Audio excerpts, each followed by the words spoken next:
तो hey guys, welcome back to your channel stock market alert. दोस्तों मैं बोलूंगा कहीं ना कहीं एक्सपायरी स्पेशल वीडियो आज की रहने वाली है। सर आज का जो दिन है, जब वीडियो बना रहा हूं, मंडे का दिन रहने वाला है। मिड कैप की एक्सपायरी आज, कल हमारी फिन निफ्टी की एक्सपायरी रहने वाली है, जिसका जो इंडेक्स है उसको कहते हैं हम सीएनएक्स फाइनेंस। उसके लेवल्स डिस्कस करने वाले हैं, डेडिकेटेड वीडियो रहने वाली है सीएनएक्स फाइनेंस के ऊपर। इसलिए मैंने वीडियो का टाइटल लिखा हुआ है Fin Nifty expiry special video.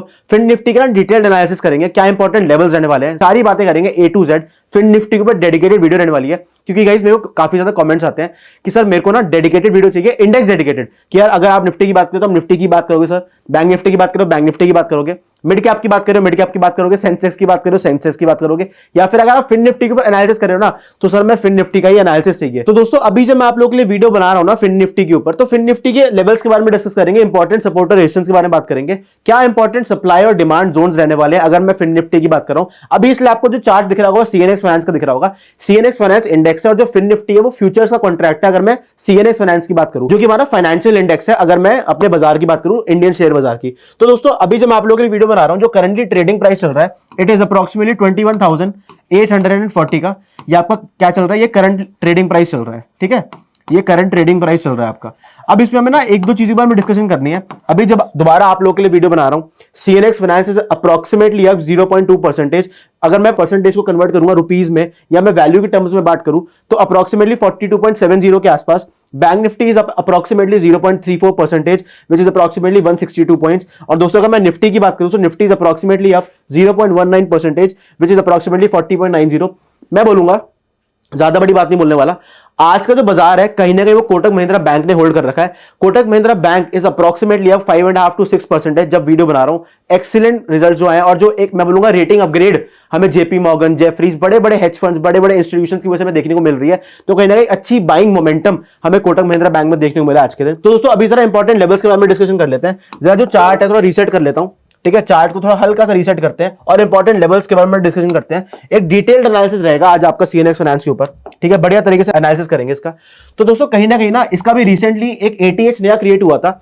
अगर मैं एटीएच की बात करूं, so it was approximately at 22,140, ठीक है, ये आपका अप्रोक्सीमेटली एटीएच लेवल है। ATH stands for all time high, ठीक है, ATH stands for all time high, ठीक है, ये तो हमें चीज क्लियर है। और जो भी हमने ट्रेडिंग प्राइस की बात करी उसी के आसपास घूम रहा है, 21,832 इसी के आसपास ऑसिलेट कर रहा है। अगर मैं सीएनएक्स फाइनेंस की बात करूं, तो इंपॉर्टेंट सपोर्ट और रेजिस्टेंस क्या रहने वाले हैं उसके बारे में डिस्कशन कर लेते हैं।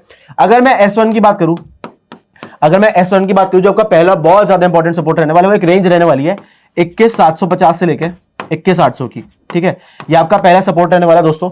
अगर मैं S2 की बात करूं, जो कि आपका पहला बहुत ज्यादा इंपॉर्टेंट सपोर्ट रहने वाला है S2, वो आपका रहेगा 21,600 का लेवल, ठीक है। और अगर मैं थर्ड सपोर्ट की बात करूं, वो आपकी कहीं ना कहीं एक रेंज रहने वाली है, जो कि आपकी रहेगी 21,450 से लेके 21,500, क्योंकि कहीं ना कहीं हम बार बार ये बोलते हैं जो हमारे 500,000 के मिलियनियर लेवल्स होते हैं, उसके आसपास सबसे ज्यादा कॉल राइटिंग पुट राइटिंग हो रखी होती है। तो इन लेवल्स के आसपास हमें खासकर बहुत ज्यादा ध्यान रखना पड़ता है, क्योंकि जब आप ओपन इंटरेस्ट के अकॉर्डिंग भी चीज देखोगे ना, जब आप ऑप्शन चेन खोलोगे, तो ओआई के अकॉर्डिंग भी सीई एंड पीई आपको सबसे ज्यादा रिटर्न होगा, डिपेंडिंग की जो प्राइस है चार्ट में वो ऊपर से अप्रोच कर रहा है नीचे से अप्रोच कर रहा है, उसके लेवल्स के अकॉर्डिंग। तो डिपेंडिंग दोस्तों की जो प्राइस है वो ऊपर से अप्रोच कर रहा है, प्राइस नीचे से अप्रोच कर रहा है, डिपेंडिंग की ओआई कैसे शिफ्ट हो रहा है, डिपेंडिंग की ओआई कैसे बिल्डअप हो रहा है, डिपेंडिंग की उसकी एक्सपायरी आज है या नहीं है, डिपेंडिंग की जीरो डीटी की आपकी ट्रेडिंग स्ट्रैटेजी कैसे काम करने वाली है, उसके हिसाब से हमें ऑप्शंस में मोमेंटम देखने को मिलता है, ठीक है, जिसके बेसिस पे हम क्या करते हैं, अपना ट्रेडिंग प्लान बनाते हैं, और उस ट्रेडिंग प्लान के बेसिस पे अपनी स्ट्रैटेजी प्लान करते हैं, जिस भी हम इंडेक्स में ट्रेड करते हैं।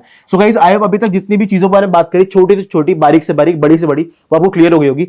अब सपोर्ट्स के लेवल के बारे में डिस्कशन किया था, दोबारा रिपीट कर देता हूं। पहला सपोर्ट रहने वाला 21,750 से 21,800 की रेंज, दूसरा सपोर्ट रहने वाला 21,600, थर्ड सपोर्ट रहने वाला आपका 21,450 से लेकर 21,500 की रेंज। सो गाइस एक चीज का ध्यान रखना, जो लेवल्स बता रहा हूं they are at a 1 hour time frame. 1 hour time frame पे बात करें तो हो सकता है आपको लेवल्स थोड़े ज्यादा मैं बोलूंगा मैनिपुलेटेड या इन्फ्लेटेड लग रहे हो, बट वो नहीं है, क्योंकि 1 आवर टाइम फ्रेम पे हम बात कर रहे हैं, ठीक है। अब जरा आपको लेके चलता हूं, दोबारा चार्ट को दोबारा रिफ्रेश कर देता हूं, और रेजिस्टेंस के लेवल के बारे में बात करते हैं, क्या इंपॉर्टेंट रेजिस्टेंस के लेवल रहने वाले हैं, क्योंकि कल हमारी सीएनएक्स फाइनेंस की एक्सपायरी है, फिन निफ्टी की एक्सपायरी जो हमारा फ्यूचर्स का कॉन्ट्रैक्ट रहने वाला है, ठीक है। 21,837 जो करंटली ट्रेडिंग प्राइस चल रहा है, अगर मैं सीएनएक्स फाइनेंस की बात करूं, ठीक है, जो आपके R1 रहने वाली है ना, जो आपकी पहली रेजिस्टेंस रहने वाली है, वो आपका अप्रोक्सीमेटली लेवल रहेगा 21,900 का, ठीक है। R2 आपका रहेगा 22,000 का, ठीक है। R3 आपका रहेगा 21,000 अप्रोक्सीमेटली 22,000 140 का, which is again ATH, which is again all time high. All time high रहेगा थर्ड रेजिस्टेंस। अगर ये क्रॉस हुआ, पॉजिटिव क्लोजिंग इसके ऊपर देखने को मिली, so I am expecting a target of 22,300 से लेके 22,350, प्रोवाइडेड R3 के ऊपर हमें जो क्लोजिंग मिल रही है ना, वो वॉल्यूम सपोर्टेड है। ठीक है, वो वॉल्यूम सपोर्टेड देखने को मिल रही है, प्लस जो ट्रेड में हम बैठे हैं ना, उसमें हमें रीटेस्ट देखने को मिल रहा है उस ट्रेड में।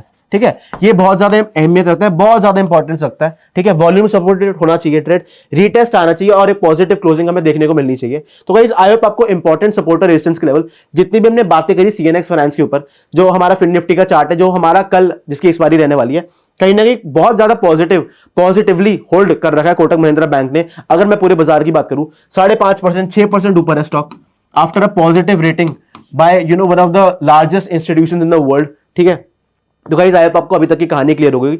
दोस्तों हमारी इस वीडियो को अपने फ्रेंड्स और फैमिली के जरूर शेयर करना। तो दोस्तों हमारी इस इंपॉर्टेंट मार्केट एनालिसिस वीडियो को, जिसमें हमने बहुत ज्यादा इंपॉर्टेंट लेवल्स डिस्कस करे हैं, अगर मैं बात करूं CNX फाइनेंस की, जो हमारा फिन निफ्टी का कॉन्ट्रैक्ट होता है, हमारे इस वीडियो को अपने फ्रेंड्स और फैमिली के साथ जरूर शेयर करना। और गाइस बिना कॉमेंट करे हमारी वीडियो से मत जाना। कॉमेंट सेक्शन में आपको बेसिक से बेसिक जो भी डाउट आता है, stock market related, finance related, सारी चीजों के बारे में बात करने वाले हैं। कॉमेंट सेक्शन में अपने सारे डाउट क्लियर करना, क्योंकि यार हमारा एंड गोल ये है कि हमें अपने इन्वेस्टमेंट पे ज्यादा से ज्यादा पैसा जनरेट करना है, ज्यादा से ज्यादा रिटर्न कमाना है। तो मेरे से जितनी भी हेल्प हो पाती है ना, मैं अपने सब्सक्राइबर्स की करता हूं। तो कमेंट सेक्शन में जितने भी डाउट्स आपके, उनको क्लियर करें बगैर मत जाना। मैं एक एक कमेंट का पर्सनली रिप्लाई करता हूं। कोई भी बेसिक से डाउट है, शर्माना बिल्कुल भी नहीं है, अपने डाउट्स क्लियर करने हैं। और we have to maximise our returns on the investment that we have deployed in the Indian stock market, beat equity, beat the derivative segment और बीट द कमोडिटी सेगमेंट। अगर आप कमोडिटी में भी trade करते हैं, और अगर आपको कमोडिटी पे एक डेडिकेटेड सीरीज चाहिए, मेरे को कमेंट सेक्शन में एक एक चीज बताते रहो, आपके सर उस पर आप लोगों के लिए वीडियो बनाते रहेंगे। और गाइस आप लोगों के पास डीमैट अकाउंट नहीं है, so free links demat account opening के आपको डिस्क्रिप्शन बॉक्स में मिल जाएंगे। So you can go and open a free demat account right now and you can start trading in the Indian market. Equity में कर सकते हो, डेरिवेटिव्स में कर सकते हो, कमोडिटी में कर सकते हो, बट मैं स्टार्टिंग में सबको यही रेकमेंड करता हूं, स्टार्ट विद इक्विटी। एक शेयर 2 शेयर से स्टार्ट करो, एक उनकी अच्छी रैली पकड़ो, चाहे बाय कर रखो, चाहे शॉर्ट कर रखो, चाहे बाय करने के बाद बेच रहे हो या फिर पहले बेच रहे हो फिर बाद में खरीद रहे हो, तो इन सब चीजों का ध्यान रखो।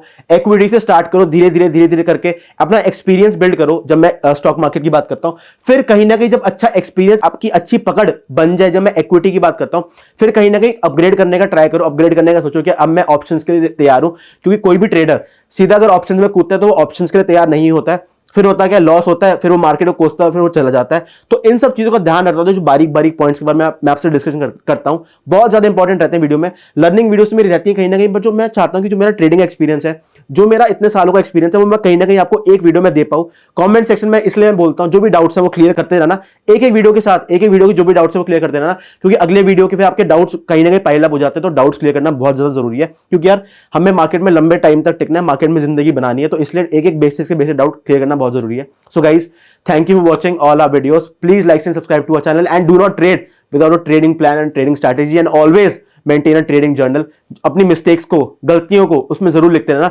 जिस दिन प्रॉफिट हो रहा है उस दिन तो जरूर लिखना, क्यों इस प्रॉफिट को, अगर मान लीजिए आपका प्रॉफिट हो रहा है, आपकी ट्रेड के हिसाब से नहीं हो रहा तो जरूर लिखना, अगर ट्रेड के हिसाब से हो रहा है तब भी लिखना। और सबसे ज्यादा लॉस पे ज्यादा फोकस करना, क्योंकि गाइस अगर कभी भी ट्रेड डालते हो ना मार्केट में, तो उसमें एक चीज का सबसे ज्यादा ध्यान रखना होता है कि यार मान लो अपने 1 लाख का कैपिटल है, 50,000 से ट्रेड डाल रखी, तो आप 50,000 पे लूज कितना करने को रेडी, वो पहले पता होना चाहिए, एज कंपेयर टू कि कितना आ सकता है। लॉस ज्यादा जरूरी होता है प्रॉफिट से for a trader. So guys, thank you so much for watching. We'll be back with another video for you. Please like and subscribe to our channel. Thank you so much. See you. Bye.